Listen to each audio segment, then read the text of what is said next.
Hello दोस्तों, नमस्कार। स्वागत है आप सभी का अपने यूट्यूब चैनल साहित्य ज्ञान धारा में। आशा करती हूँ आप सभी लोग स्वस्थ होंगे एवं अपनी तैयारी में लगे होंगे।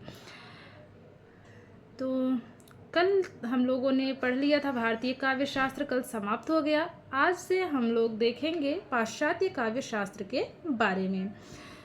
तो पाश्चात्य काव्य शास्त्र शुरू करने से पहले हम आप लोगों से कुछ जानना चाहेंगे कि पाश्चात्य काव्य शास्त्र मुश्किल से 5 से 7 दिन तक में कंप्लीट हो जाएगा।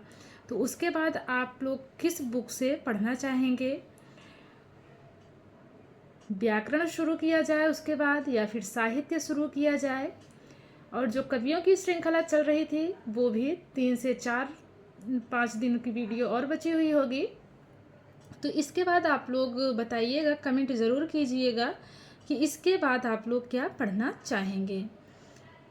तो चलिए कमेंट के माध्यम से बताइएगा आप लोग। शुरू करते हैं आज की वीडियो। पाश्चात्य काव्य शास्त्र। अब देखेंगे विद्वान, आलोचक और उनकी समयावधि। तो किस विद्वान का समय क्या माना गया है, आज सबसे पहले हम लोग यही देखेंगे। तो चलिए शुरू करते हैं। प्लेटो। प्लेटो का समय है 427 ईसा पूर्व से लेकर 347 ईसा पूर्व। अरस्तु की बात करें 384 ईसा पूर्व से लेकर 322 ईसा पूर्व।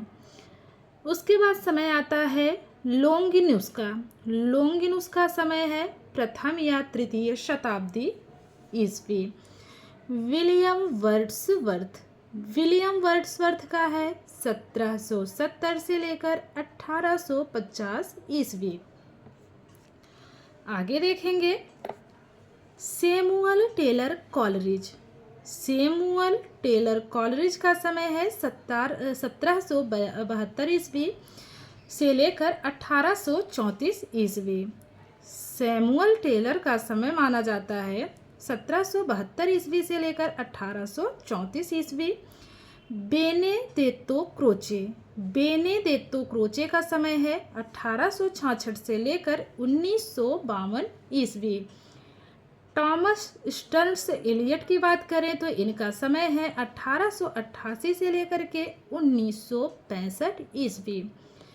ईश्वर आर्मस्ट्रॉन्ग रिचर्ड्स की बात करें तो 1893 से लेकर 1979 ईस्वी इनका समय माना जाता है। तो बताइएगा आप लोग काव्य शास्त्र समाप्त होने के बाद क्या पढ़ना चाहेंगे? क्या काव्य शास्त्र से कुछ प्रश्नोत्तरी जो महत्वपूर्ण हो उसको जो है इसके बाद पढ़ लिया जाए, या फिर कुछ और? तो आप लोग ज़रूर बताइएगा। तो ये थे जो है विद्वान और उनका समय। आगे बात करेंगे आलोचक की। तो चलिए इन आलोचकों की रचनाएं कौन कौन सी हैं ये भी देख लेते हैं। सबसे पहले आते हैं प्लेटो। प्लेटो की रचना की बात करें तो इयोन, सिम्पोसियोन, पोलितेइया, फएद्रस, नोमोई, लॉज, रिपब्लिक, ये सभी रचनाएं किसकी हैं? प्लेटो की हैं। इयोन, सिम्पोसियोन, पोलितेइया, फएद्रस, नोमोई, लॉज और रिपब्लिक। ये रिपब्लिक जो है बहुत ही महत्वपूर्ण रचना इनकी मानी जाती है, और इयोन भी, तो ज़रूर याद रखेंगे। अब बात करते हैं अरस्तु की। अरस्तु की रचनाएं हैं टेखनेस रिटोरिकेस, भाषा शास्त्र, पेरिपोइटिकेस, काव्य शास्त्र। तो देखिएगा यहाँ पे है पोलितेइया। पोलितेइया किसका है? प्लेटो का है। और यहाँ पर क्या है? पेरिपोइटिकेस। पेरिपोइटिकेस किसका है? तो अरस्तु का है। और एक कैसी पुस्तक है? काव्य शास्त्र की है।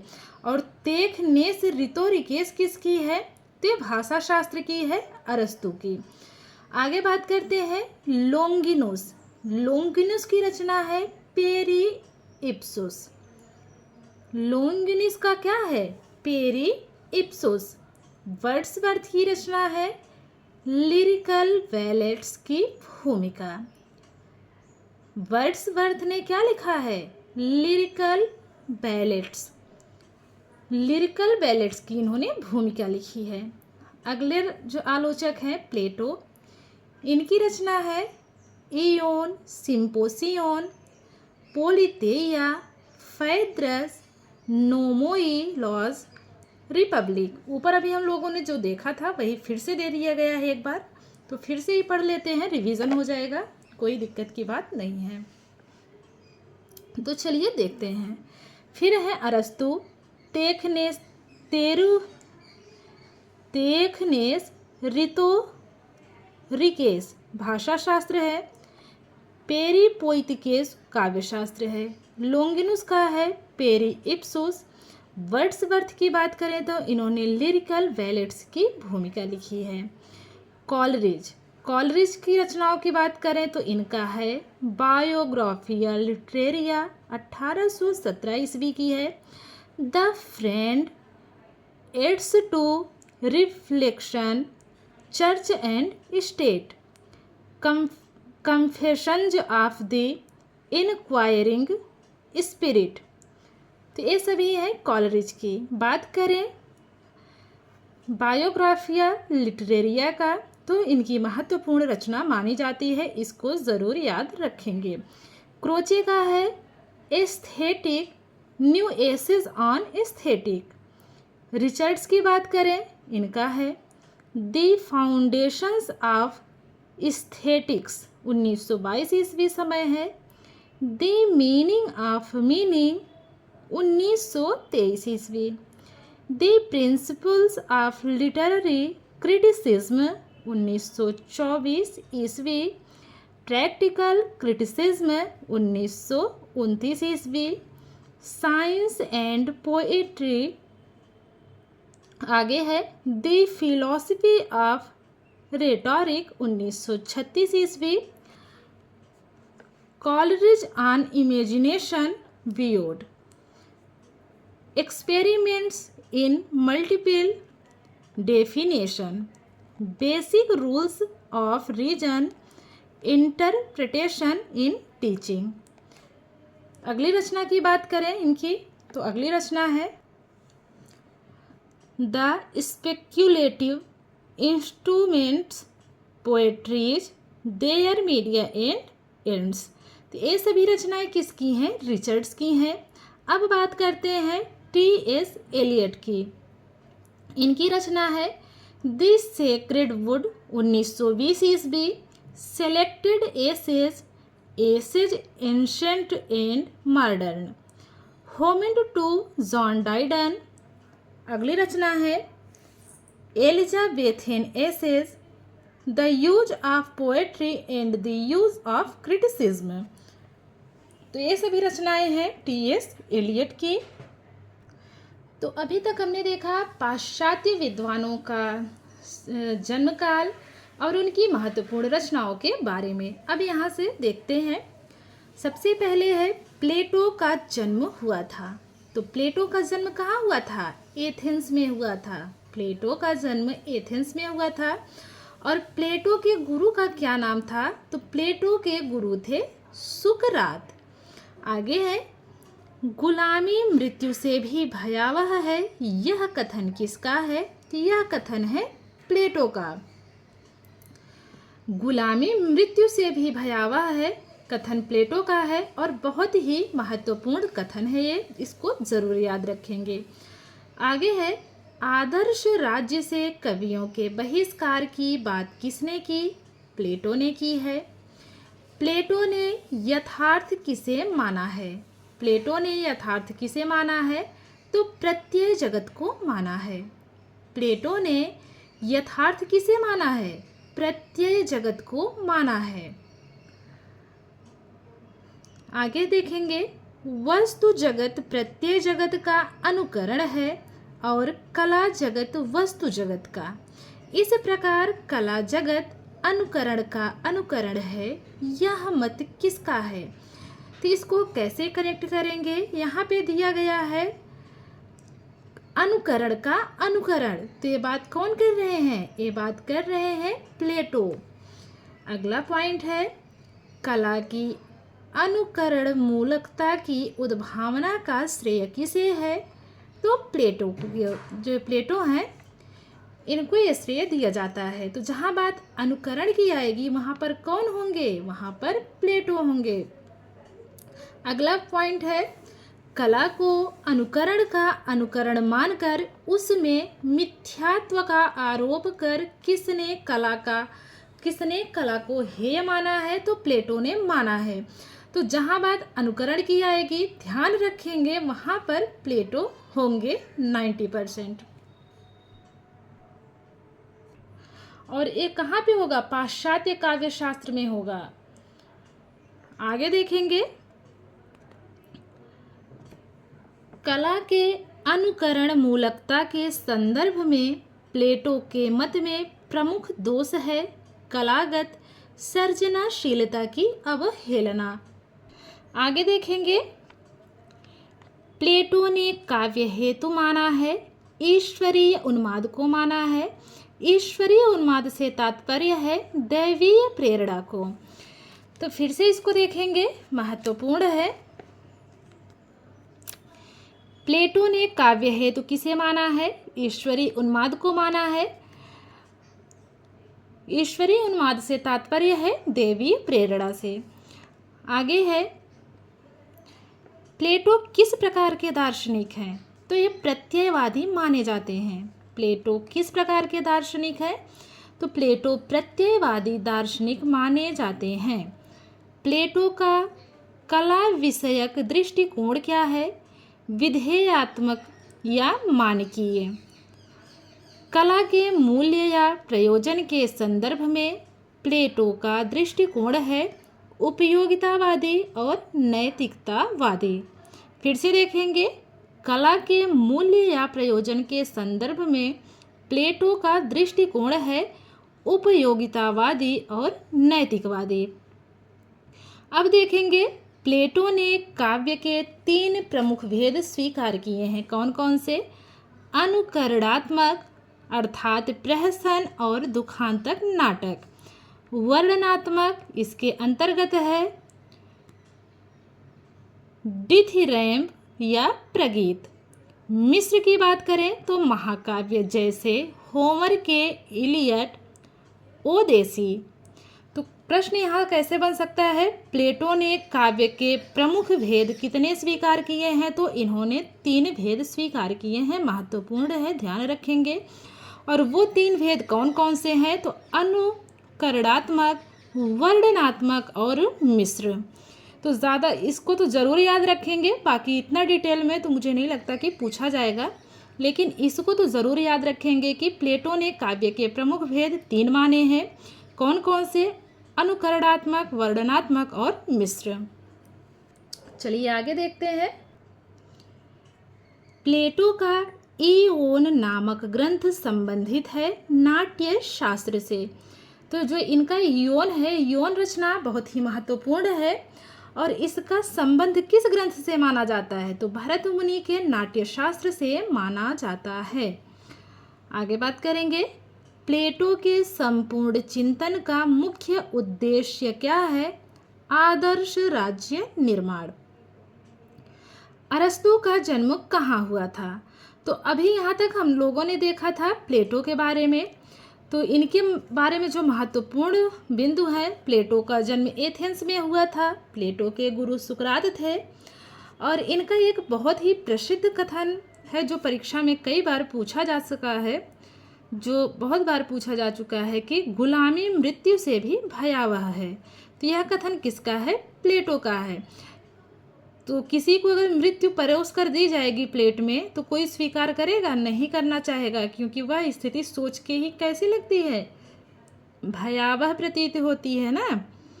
तो चलिए देखते हैं अब हम लोग अरस्तु के बारे में।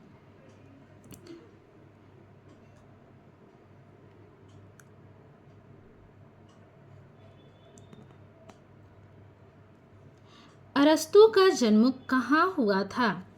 अरस्तु का जन्म मकदूनिया के इस्तगिरा नामक नगर में हुआ था। बात करें अरस्तु के गुरु कौन थे, तो अरस्तु के गुरु प्लेटो थे। सिकंदर के गुरु कौन थे, सिकंदर के गुरु अरस्तु थे।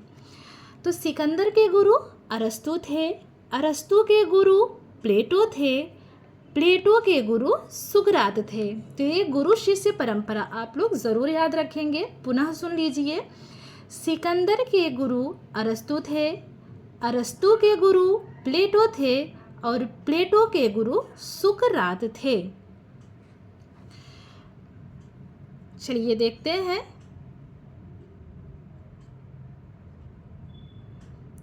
ज्ञान की सभी शाखाओं में अबाध गति ही पूर्ण ज्ञान है, यह मत किसका है? यह मत है अरस्तु का।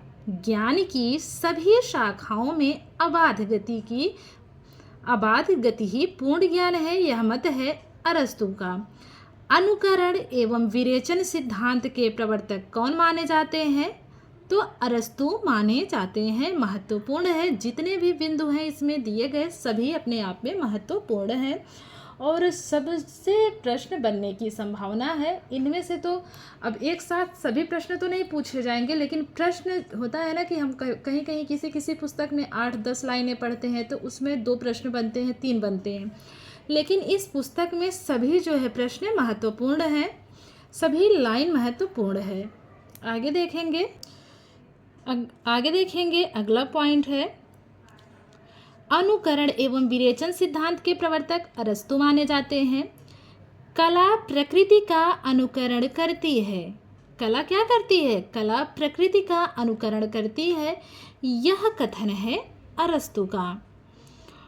अरस्तु ने अपने काव्य शास्त्र में मुख्यतः किस काव्य रूप का विवेचन किया है? तो इन्होंने दुखांतक अर्थात त्रासदी का विवेचन किया है।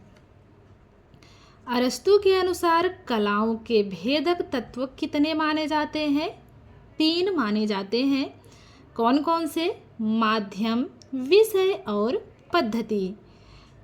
आगे है, दुखांतक ऐसे कार्य व्यापार का अनुकरण है जो गंभीर, पूर्ण तथा कुछ विस्तृत हो, जिसकी भाषा रचना के विभिन्न भागों में पृथक पृथक वर्तमान प्रत्येक प्रकार के कलात्मक अलंकरणों से विभूषित हो, जो कार्य व्यापार के रूप में हो, आख्यान के रूप में नहीं, जो करुणा और भय को उद्बुद्ध कर इन भावों का उचित विवेचन करे।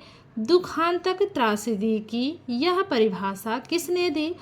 तो अरस्तु ने दी।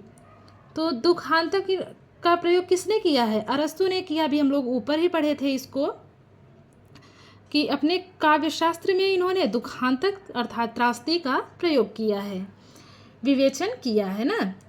तो दुखांतक की बात कौन करेंगे? अरस्तु करेंगे। यहाँ शुरू में ही दिया है दुखांतक ऐसे कार्य व्यापार का अनुकरण है, तो यहीं से हम लोग इसको पकड़ लेंगे कि दुखांतक की जो है बात कौन करेंगे? वो करेंगे अरस्तु। इसमें ज़्यादा कुछ सोचने की ज़रूरत नहीं है कि हम पूरा कथन याद करें, थोड़ा सा ही अगर याद कर लेंगे, ट्रिक पकड़ लेंगे तो याद आ जाएगा। चलिए आगे देखेंगे। अरस्तु ने दुखांतक के 6 अंग माने हैं। कौन कौन से? कथानक, चरित्र, पद योजना, विचार, दृश्य और गीत। तो पहले तो ये याद रखेंगे कि अरस्तु ने दुखांतक के कितने अंग माने हैं? तो अरस्तु ने दुखांतक के 6 अंग माने हैं। इसको तो जरूर याद रखेंगे कि कितने अंग माने हैं। तो 6 माने हैं, और वो 6 कौन कौन से हैं? कथानक, चरित्र, पद योजना, विचार, दृश्य और गीत। इनमें कथानक, चरित्र और विचार अनुकरण के विषय हैं। पद योजना तथा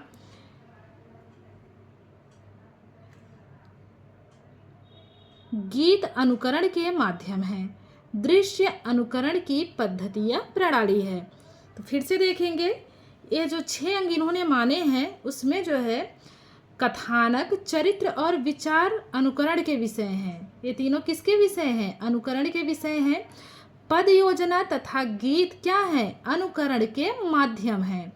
बात वहीं करें दृश्य की, तो दृश्य अनुकरण की पद्धति या प्रणाली है। तो इसमें 3 बातें हो गई अलग अलग। अगला है अरस्तु के अनुसार अनुकरण का विषय क्या है? तो कार्यरत मनुष्य है। अरस्तु के अनुसार, तो इसमें भी लास्ट में ता है, इसमें भी कार्यरत, रत में भी रा है। तो अरस्तु के अनुसार जो है अनुकरण का विषय क्या है? अनुकरण का विषय इनका है कार्यरत मनुष्य। आगे देखेंगे अरस्तु के अनुसार श्रेष्ठतर मनुष्यों का चित्रण दुखांतक में तथा निम्नतर मनुष्यों का चित्रण प्रहसन में होता है। फिर से देखेंगे, समझने की कोशिश यहाँ पे करेंगे। अरस्तु के अनुसार श्रेष्ठतर मनुष्यों का चित्रण कैसा होता है? दुखांतक में होता है, तथा निम्नतर मनुष्यों का चित्रण प्रहसन में होता है। ध्यान रखेंगे, निम्नतर मनुष्य की बात आएगी तो चित्रण क्या होगा? प्रहसन में होगा, और श्रेष्ठतर मनुष्यों का चित्रण अगर होगा तो वो दुखांतक में होगा।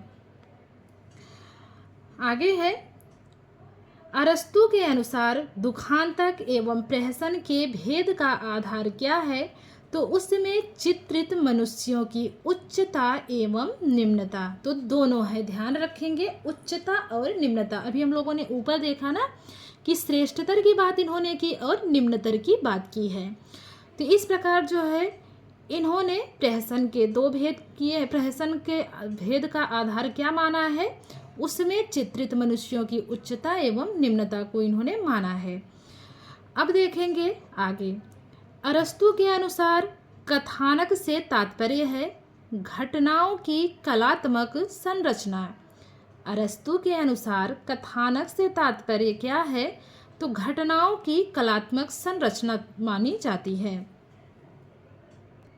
आगे देखेंगे अरस्तु के अनुसार दुखांतक को रोचक एवं आकर्षक बनाने के लिए 2 चीज़ें अनिवार्य हैं। क्या क्या? स्थिति विपर्य परिपेतेय और दूसरा है अभिज्ञान अनग्नोरिसिस। तो इन्होंने दुखांतक को रोचक एवं आकर्षक बनाने के लिए कितनी चीज़ों को अनिवार्य माना है? 2 को माना है। कौन कौन सी? स्थिति विपर्य या परिपेतेय या दूसरा है अभिज्ञान या अनग्नोरिसिस। आगे देखेंगे अरस्तु के अनुसार पूर्ण कथानक क्या है? जिसमें आदि मध्य और अवसान हो। अरस्तु के अनुसार कथानक कैसा होना चाहिए? गंभीर, पूर्ण तथा विस्तृत होना चाहिए। आगे देखेंगे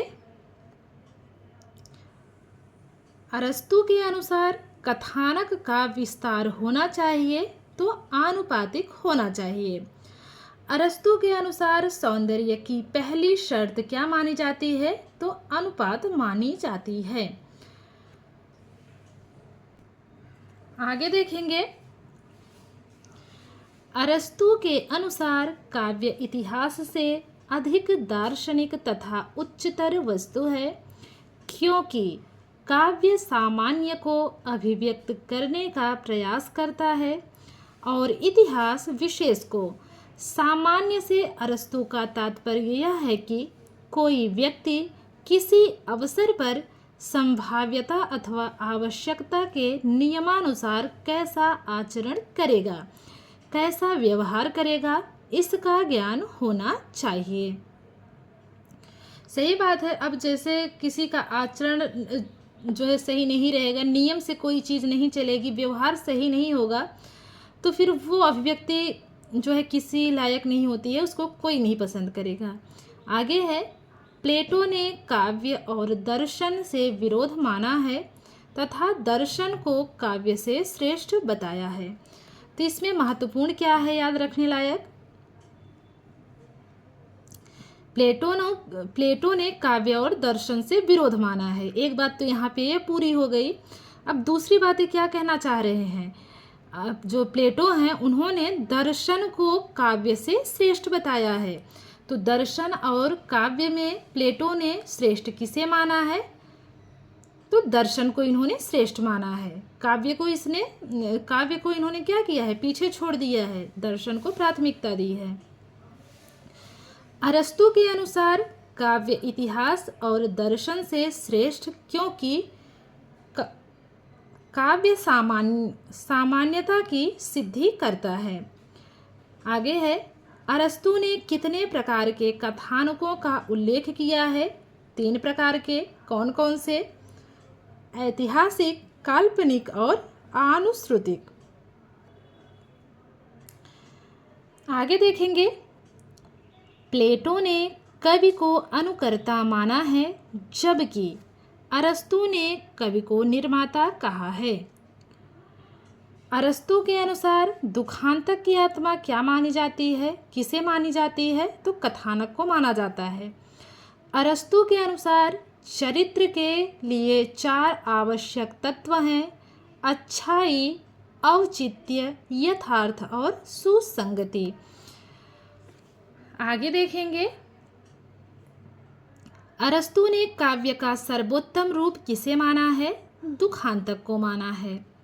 तो इसको हम लोगों ने पहले भी पढ़ लिया था, जहाँ दुखांतक की बात होगी वहाँ पर अरस्तु होंगे। सर्वप्रथम किसने उपयोगी कला और ललित कला का भेद स्पष्ट किया तथा ललित कला की पृथक सत्ता एवं स्वायत्तता घोषित की? ते मानने वाले हैं पाश्चात्य विद्वान अरस्तु। अनुकरण वस्तु का उन्नत रूपांतरण है, यह मत किसका है? यह मत है अरस्तु का। अरस्तु के अनुसार सौंदर्यात्मक अनुकरण के 3 विषय हैं। कौन कौन से? पहला है चरित्र अर्थात एथोस, दूसरा है भाव या पाथोस और तीसरा है कार्य व्यापार या प्रॉक्सिस। कार्य व्यापार शब्द द्वारा इन तीनों का बोध हो जाता है। आगे देखेंगे, कार्य व्यापार में निरत मनुष्य अनुकरण के विषय हैं। यह कथन किसका है? अरस्तु का है। अनुकरण के लिए यूनानी में कौन सा शब्द प्रयुक्त होता है? तो मिमेसिस। कौन सा शब्द प्रयुक्त होता है यूनानी में अनुकरण के लिए? तो मिमेसिस। अरस्तु के अनुसार ललित कला मूल के अस्थायी और विशेष धर्मों को छोड़कर उसके स्थायी और सामान्य धर्मों को अभिव्यक्त करती है। अगला बिंदु है, कलाकृति ज्ञानेंद्रियों द्वारा प्रत्यक्षीकृत रूपों में मानव जीवन का अर्थात चरित्र, भाव और कार्य व्यापार का आदर्शीकृत प्रतिरूपण है। यह किसके चिंतन का सार है? तो यह है अरस्तु का। आगे देखेंगे, आगे है प्लेटो और अरस्तु के काव्य संबंधी मान्यताओं में अंतर। तो चलिए देखते हैं, पहला अंतर क्या है? प्लेटो के लिए केवल प्रत्यय जगत सत्य था, जबकि अरस्तु ने वस्तु जगत को भी सत्य माना है। जहाँ बात प्लेटो की आएगी, इन्होंने प्रत्यय जगत को सत्य माना था, जबकि अरस्तु ने प्रत्यय जगत और वस्तु जगत दोनों को सत्य माना है। दूसरा देखेंगे अंतर, प्लेटो की दृष्टि आदर्श परक थी, अरस्तु की यथार्थ परक। प्लेटो कैसे थे? आदर्श परक थे और अरस्तु यथार्थ परक थे। तीसरा अंतर है, प्लेटो ने काव्य को असत्य एवं व्यक्तिनिष्ठ माना है, जबकि अरस्तु ने उसे सत्य एवं सामान्य कहा है। चौथा अंतर है, प्लेटो के अनुसार महत्तम एवं सुंदरतम कार्य प्रकृति द्वारा होते हैं और हीनतर लघुतर कला के द्वारा, जबकि अरस्तु के अनुसार कला प्रकृति के अनिष्पादित एवं त्रुटिपूर्ण कार्यों को पूर्ण करती है, अतः कला प्रकृति से अधिक महत्वपूर्ण है। तो प्लेटो ने प्राथमिकता प्रकृति को दी है सुंदरतम कार्य के लिए और हीनतर लघुतर के लिए उन्होंने कला का प्रयोग किया, जबकि इन्होंने क्या किया, अरस्तु ने कला को प्रकृति से अधिक महत्व दिया है। पांचवा अंतर देखेंगे, प्लेटो ने अनुकरण का संबंध वस्तु से जोड़ा था। अरस्तु ने जो है अनुकरण का संबंध कार्य व्यापार से जोड़ा था। तो इसको भी ध्यान रखेंगे, इन्होंने वस्तु से जोड़ा था और इन्होंने कार्य से जोड़ा था। वस्तु से जोड़ने वाले प्लेटो थे और कार्य व्यापार से जोड़ने वाले अरस्तु जी थे। छठा अंतर है, प्लेटो ने कवि को अनुकर्ता माना है जबकि अरस्तु ने उसे कर्ता कहा है। तो ये थे 6 अंतर। और जितना भी हम लोगों ने आज पढ़ा है उसको आप लोग 1 से 2 बार रिवीजन कर लेंगे, वीडियो को अच्छे से देख लेंगे तो सब याद हो जाएगा। जिसके पास पुस्तक है उसके लिए तो नहीं दिक्कत है, जिसके पास पुस्तक नहीं है वो वीडियो को 2-3 बार ज़रूर देखेंगे। और मुझे नहीं लगता कि इस पुस्तक के अलावा काव्य शास्त्र से कोई प्रश्न बन सकता है, क्योंकि इसमें खुद ही इतने प्रश्न दिए गए हैं। तो आप लोग ज़रूर बताइएगा कि वीडियो आप लोगों को कैसी लगती है और आप लोग जो है इसके बाद क्या पढ़ना चाहेंगे, भाषा विज्ञान पढ़ना चाहेंगे या फिर किसी और बुक से हिंदी साहित्य का इतिहास पढ़ना चाहेंगे या फिर व्याकरण। जैसा भी होगा आप लोग ज़रूर बताइएगा कमेंट के माध्यम से। तो ठीक है, मिलते हैं नेक्स्ट वीडियो में। तब तक के लिए सभी को जय श्री राधे कृष्णा, जय श्री सीताराम, नमस्कार।